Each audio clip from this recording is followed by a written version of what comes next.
Welcome to the Binge Breakers podcast. I'm Jacqueline. I am here to teach you how I overcame bulimia and my binge eating disorder, and how you can too.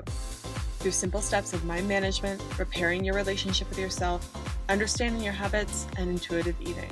Disclaimer: this recording is not intended to be utilized as medical advice or a medical diagnosis. If you think you're in need of medical attention or treatment, please seek it immediately. This recording will also contain sensitive subjects such as binging and purging, weight, and depression. Please listen at your own discretion and do what you think is best for you. Hello, podcast listeners. I hope you guys are doing well. I'm in a very reflective mood today. I was talking about that on the private podcast, which I gotta say, the private podcast this week was fire. Just gonna say, I talked about many recovery challenges, little things you could do. So, loved it. I may even put a little sample of it in here at the end. So if you stay till the end, and you might get a little bonus lesson for the private podcast. But I don't know. So I just like it. Anyway, but I'm feeling reflective today. I was saying on the private podcast, I took the morning to just kind of not rush into things, not check my phone right away. Did a little morning meditation on my walk with my dog, got the walk with my dog in before my day started, which was nice. Took time for myself before starting work. And I have unexpected free time today, which is nice too. Just things to look forward to. And I always love a day where I can get to be pretty creative and just focus on creating content and helping people.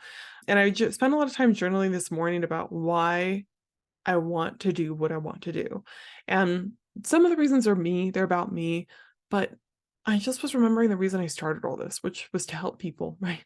And it is like I was talking to a client, which I wanted to read what she wrote me, but I just finished working with this client that I was working with for a long time, and her life, of course, she made a lot of those changes in her life. I'm not trying to say that it was only me, but if I hadn't started the podcast, I don't know what that person's life would have looked like, or if it would have changed in the way it would have if it hadn't been for me starting the podcast a long time ago and recovering and all these things. So it's been a full circle moment. There's been a lot of like ending of certain relationships and starting new ones and starting new goals and all that sort of stuff. And it's just been a good time in my life recently, even though it's been hard, but transformative. Anyway, so that's why I'm in a reflective mood. That convoluted statement to start out with. But today I wanted to talk about 3 recovery lessons that I'm planning on teaching for the pause retreat. I'm doing a lot of planning for that right now. For those of you guys that don't know, I am hosting a retreat in Mexico, San Pancho, Mexico, August 3rd through the 7th. It's going to be a small, intimate, private, luxury retreat on this beautiful retreat center, the Ocho Experience. And I'm just really excited.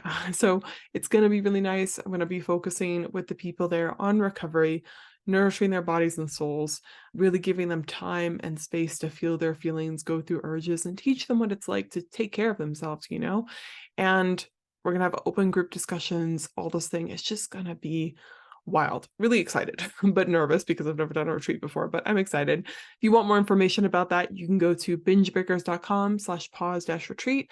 And if you are really, really excited about it, but you have some hesitancies too, you can always book a consult on that page that are retreat specific, and we can talk about it, see if it's the right fit for you.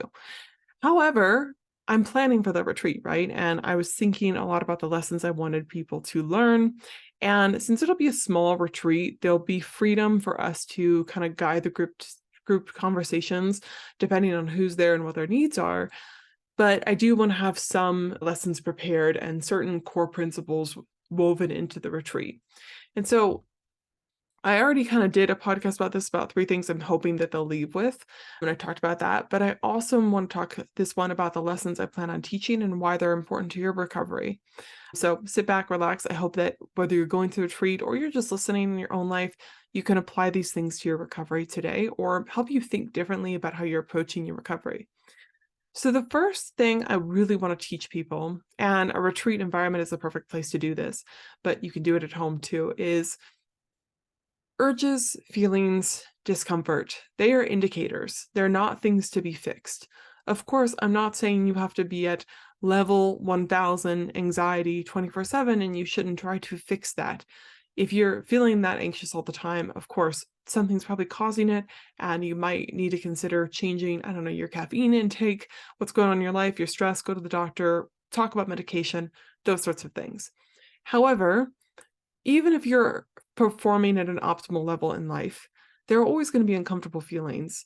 And it's not normal to be happy all the time. Like people that are happy all the time, they're sociopaths. Like I don't know what they're doing, but there's something going on. They have like people that they've murdered in their basement. It's just creepy. You don't want to be happy all the time. There's things that are going on in life that you want to be sad about, but moving through different emotions is a vital skill to have in life, and it's quite normal. But I think bulimia, what we do with it, at least this was bulimia for me, and the people that I help tend to be the same. They use bulimia to numb themselves from the emotions that they're feeling. Whether it be just the desire to binge and purge itself, which they have made into a habit, and now when they don't acknowledge or they don't fulfill that habit, that desire, they feel bad, and so they're eating literally to cover up the desire to binge and purge, and it's repeating the same cycle.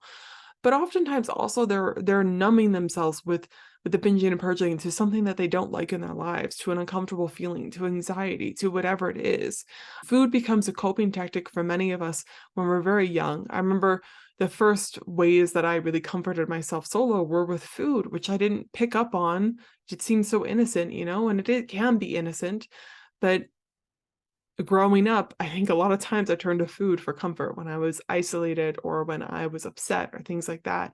I didn't realize it. So the seed is sown pretty young, but feelings and emotions, they're indicators, they're signals in our body that something's going on. And when you numb them, when you cover them up, you don't really figure out what's going on. Of course, you should cope and you should find better ways to cope. You should find better ways to decompress and release those emotions. But you do need to also listen to them.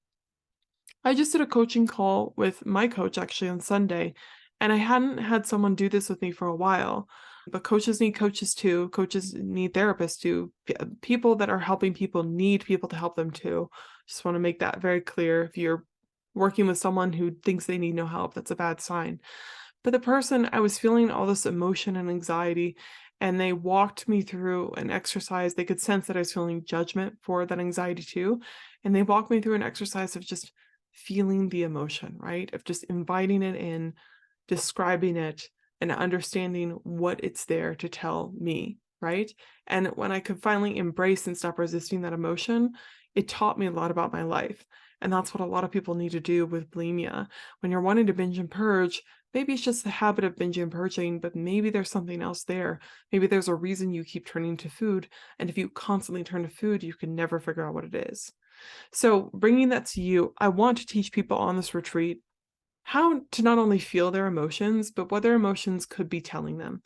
And that emotions, however uncomfortable, are survivable. They're vibrations in your body. And then they can actually be quite an important experience for you to go through. And if you can stop immediately reacting with your pitchforks, trying to get the emotion out of your body as soon as possible, and instead kind of welcome it in with curiosity, almost like I was talking about this with a client the other day. We were describing her anxiety as like a little alien in her home that she needed to kind of comfort and be like, hey, it's all good. What do you need? Like, what's going on? But just kind of inviting that emotion in, getting curious with it, and seeing if you can just feel it for a minute, maybe 2 minutes, maybe 3. And if you can just make room for that emotion instead of trying to push it out immediately. And in that, you can find a lot of things. I think it was Brooke Castillo that said discomfort is the currency to your dreams. And she was really right. People think when they hear this, like, why the hell would I want to feel this emotion? What the fuck is the benefit? Well, one benefit is that you learn what's really going on. When you're just numbing things out, you'll never really figure out who you are and what you truly want, or you just mask what you truly want and you bury it down deep. And then also when you feel the things that you need to feel, right? You become a lot less tolerant to them. You become a lot less tolerant to the bullshit that's causing you so much discomfort. A lot of things changed when I stopped binging and purging. I quit a job I wasn't really happy in. I started this podcast, all the things. I started being more active in my environment and social life because I was isolated. I tried many different things. I changed my life completely. My creativity came out again. The leader that I was came out, which wasn't really there with bulimia. Just a total lack of confidence. my relationship improved. All these things that I wasn't quite satisfied with my life changed once I stopped numbing them out. And so it was only, I needed to tolerate the discomfort of it for me to be motivated to change. But because I was constantly using food and, yeah, just food, binging and purging, I was never motivated because I always had kind of a Band-Aid I could put over it. But when you remove the Band-Aid and there's this gaping wound, you actually have to treat it then. You actually have to figure out what's wrong and fix it. So that is the benefit. Discomfort really is the currency to your dreams. If you can learn how to feel it, you can learn how to change. The second thing that I want to teach is to pay attention and nourish your body and how that can make an impact on yourself. And when I say nourish your body, people think of, oh, she's just going to tell me to eat food and eat properly and eat healthy and blah, blah, blah, blah, blah, blah, blah. Yes, that is part of it. It really is important to take care of and nourish your body with food and sleep and basic needs. But I'm not just talking about that. I'm like, nourishing your soul is really what I'm talking about. Paying attention to what you want, what you need, what really is something that whoever you are listening, that you constantly think about, but you never acknowledge, that you never give yourself permission to even dare to dream about. I'm talking about paying attention to those things. On the retreat, taking care of your body in terms of food is such a basic important skill that teaches you how to love yourself. But if you can do that, I think you need to do that with your mind and body, your mind and soul as well. And so what I mean for that is on the retreat, I want to show people what it's like to shift the perspective from constantly trying to control every single aspect of their life, constantly trying to fit themselves into this stupid mold that they don't even know how they got there, but this is the mold that they want to try to fit into. And instead start listening. Be actual good listeners to ourselves. We're great listeners with everyone else but ourselves, but really sit down, pay attention. And it's what is it that you fucking want? What is it that you want to change? What is it that you need? Are you hungry? Are you full? Do you hate what's going on in your life right now? Do you want to change? Do you need to alter some things? What is it that you want, right? So it's not just listening to your hunger and satiety cues, which we will work on. It's really listening to every single cue in your body and actually then honoring them, right? Not just listening and ignoring and shoving it down with food and stuff like that, but truly listening and acknowledging, validating, and then honoring. It sounds so simple and woo, and it goes along with what I was just saying with the binging and purging, but people with bulimia, we're just so good at just minimizing our needs, throwing ourselves under the bus the first chance we get, and then wondering why we're freaking out at 4 in the afternoon or 10 p.m. at night, ravaging the kitchen, and then wondering what's wrong with us. It's because we're never really acknowledging what we want, and binging and purging becomes the only way that we can do that. And again, this isn't everyone. Sometimes it's just from restriction. Sometimes it's just from some trauma. I don't know. But a lot of times, the people that I work with, it's a common theme that they never, ever really truly take care of themselves. They never dare to let themselves dream. They never dare to give themselves what they want. And then lo and behold, food becomes the substitute. So when we're taking away these behaviors, it's going to be equally important for them to listen to what they want in terms of physical needs, sleep, food, hydration, and then in terms of soul needs, wants, dreams, hopes, and desires. I want them on the retreat to actually be a little kid again and dream and think about what they want in their life, and almost play for a little bit and enjoy that hopefulness and dreaming and daydreaming. So yeah, if you are at home, I think this could be a potential good exercise for you. Really just sit down and be like, what is it that I want? What is it that I know I want, but I never let myself think about? And just thinking about it doesn't mean you have to do it, right? Some people are actually scared to think about the things they truly want because then they think they'll have to change it. But you have to start somewhere. You have to acknowledge it. And maybe when you actually think through it, you realize it's not what you want and you're actually really happy with your life. But maybe there's things to be changed. And I want to teach that on the retreat, that when you actually stop trying to control and fit yourself into this mold, and instead you sit back and start listening to yourself and then acknowledging it, life gets a whole lot easier and a lot more fun. That's what happens. Okay, and then the third lesson is going to be very simple, very straightforward, is that I want people to know it's always possible and that they are capable of mind-blowing things. And I'm hoping, one, that I'll give them proof on this retreat by them actually experiencing their recovered selves and what they can do and what's possible when they take care of themselves and live behavior-free. But Also, I want to teach them that it's really about them continually believing and choosing to believe. I'm not a religious person. I grew up in a really very religious household, but I think faith is a beautiful thing in a lot of ways. So for those out there that practice actively a religion, I have such admiration for you because you practice believing in some core values. And even though I'm not religious, I do practice believing in my core values. I believe in, science, all those things that is a religion in itself, right? I'm believing in certain ways that the world works. And ultimately, something that's scary but freeing is that we really don't know how the world works. We don't know why we're here.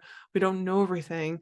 But to gain some semblance of sanity, we choose to believe in specific things.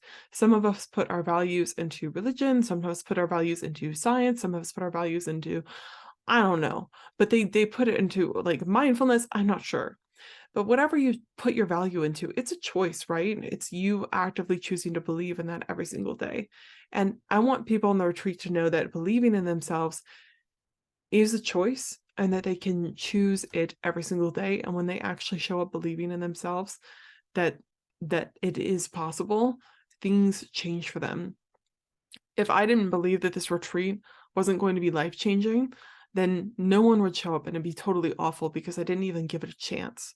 Because I'm believing that this retreat is going to be an amazing healing thing for the people that get to attend and myself. I'm showing up with it full throttle and doing everything I can to make it amazing. And if I never believed recovery was possible, I never would have tried. And then none of this would ever be happening. For you, you need to believe that it's possible and that you are capable of mind-blowing things.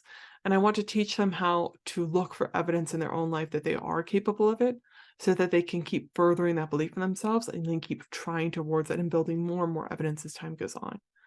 But belief is fundamental to everyone's recovery. Belief that you can change, that you're a human being capable of recovery, that it's totally possible for you, and much more is possible for you too.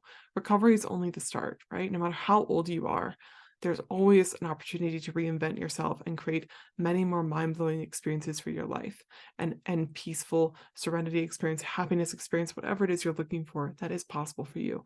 And I want people in the retreat to know that and know how important it is to carry the belief every single day and choose over and over and over again that it is important for them. And I want you to know that too. Like believing in yourself is an active choice. Sometimes it's hard, sometimes it's not, sometimes it's easy to believe in yourself. But on the days where it's hard, I want you to try to make a choice to choose to believe in yourself and try for that.